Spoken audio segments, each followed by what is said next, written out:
Hello, Philosophy 1. This is Dr. Timothy Elizondo here, and as we wrap up unit number 1 and begin trekking through unit number 2, thought I'd send an announcement with some fairly important tidbits of information. First of all, I'd like to just offer some commentary regarding uh, kind of some information to kind of help wrap up the final exams of unit 1 that you just submitted.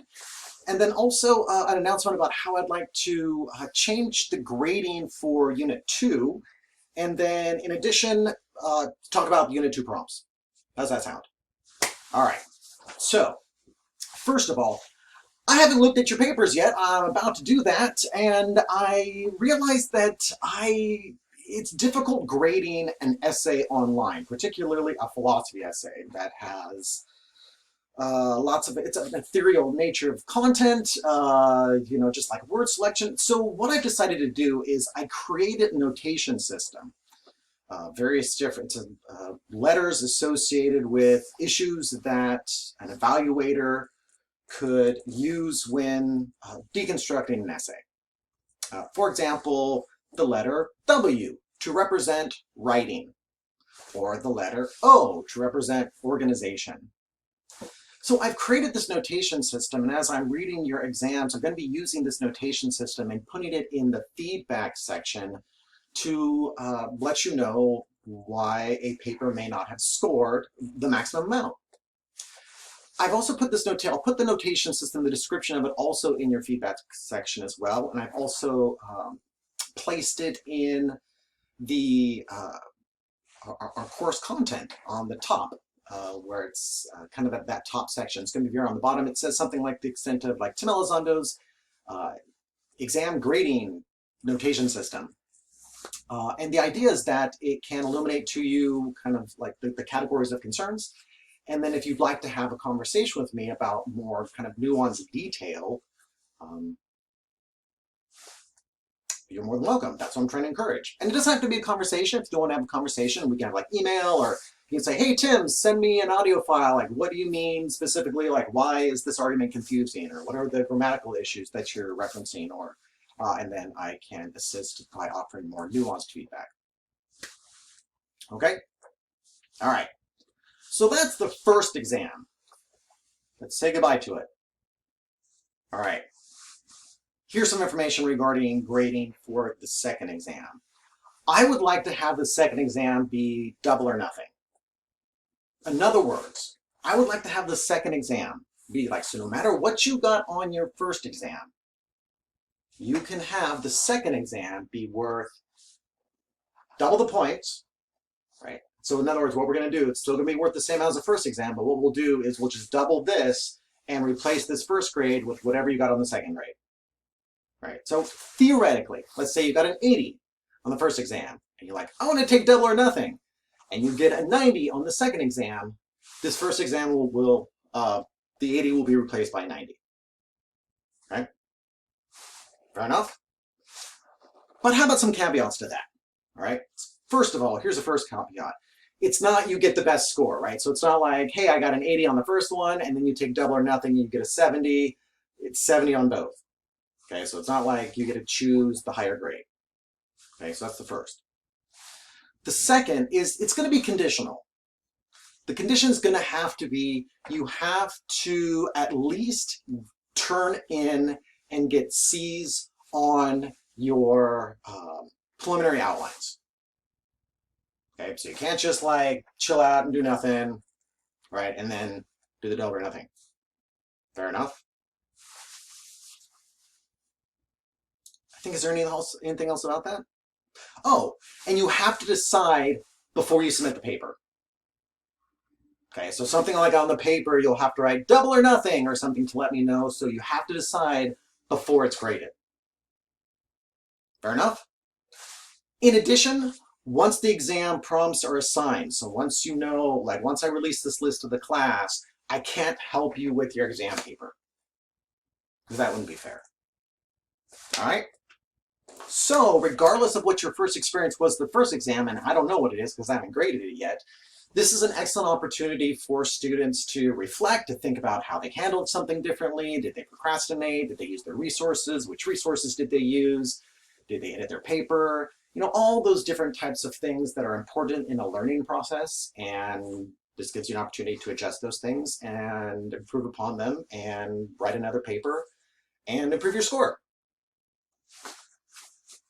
All right, let's see.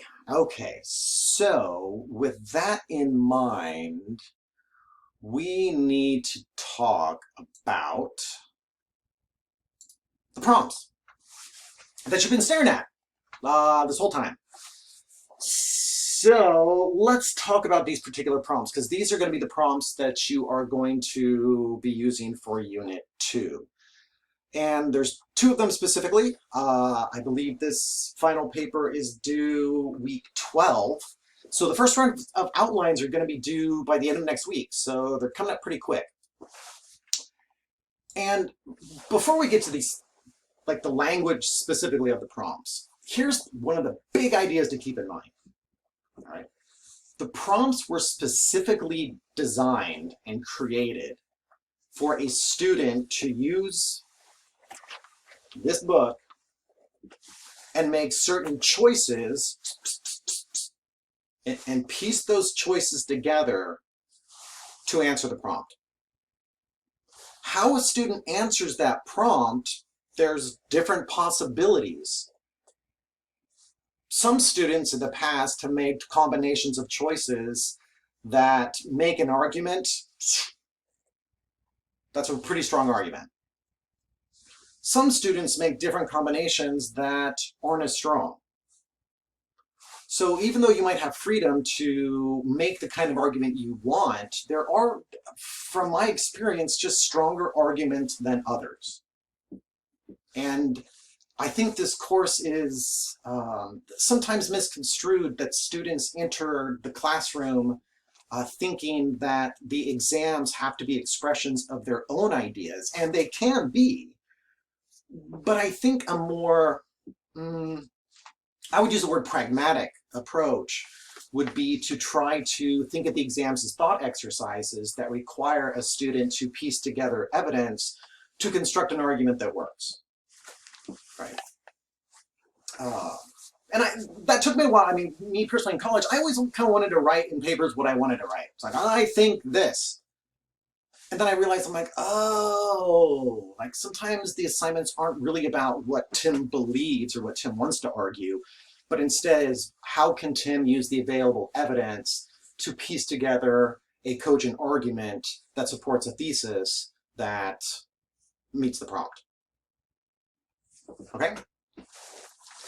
This course is designed for you to make very specific commitments. For example, Chapter 4. The problem of free will. One thing I really like about this book is it has graphs like that. Paths. To me, it looks really familiar to like RPGs, like skill trees. I don't know if you play video games, but when you play like a video game, like I'm playing XCOM, so I have like a scout, and then my scout just got some experience points, so I had to choose, all right, we're going to go here, we're going to go there, do I want my scout to do, right? Pick a particular commitment. For example, free will. Like, all right, I'm gonna assume traditional compatibilism. I'm gonna assume that I have free will as long as nobody is forcing me to do something. Right, and put on that hat, and then compare it to other choices, or not compare it, but filter it through other decisions that you make in other chapters. Right, so make a commitment with free will and see how does that work when you decide that the human being is, for example, a consistent feature because they have the same body. Like, how does that measure together? Like, what's the world like when those two things are true? Right. What does it mean when we have no sense of self? And you've made that commitment in the personal identity chapter, but at the same time, you're approaching free will from this idea that human beings are causal agents. And does that work? It's very similar to, I don't know if you were ever, when you were a kid, if you used those books that were like mix and match books, where, you know, there was like 3 things, there's like heads and the bodies and then the feet. right? And the heads would be like a robot head and like a monster head and a vampire head, and you could flip them around to change their outfits. That's kind of what's going on in this exam. Only there are 3 chapters, right? Instead, 3 panels that are requiring you to make selections from each of those categories to piece together to solve these prompts. So big point is these prompts were not designed around one particular chapter, but instead were designed for you to have to piece the chapters together. All right.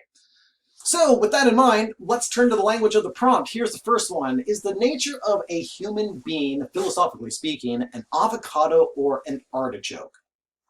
All right, so let's just stop there for a second. If we think about an avocado, if you were to Google this, the idea of an avocado is that it is an organic thing that has a pit to it, right? No matter kind of what you do around the avocado, the pit, there's like the center.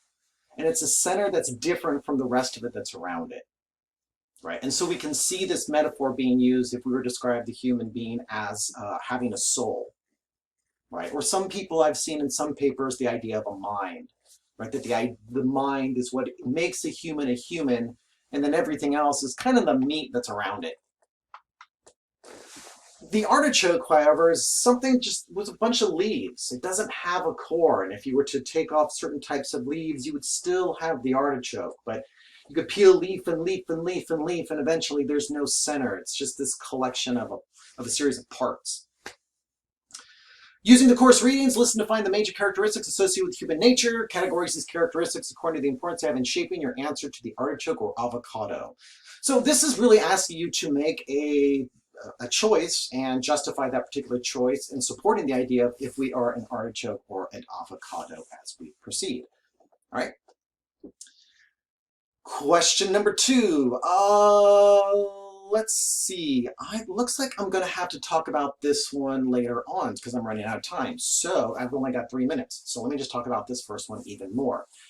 Categorize the characteristics according to the importance they have in shaping your answer to the artichoke or avocado dilemma. All right, so if we're an artichoke, and you want to make the argument that we are an artichoke, what are the leaves?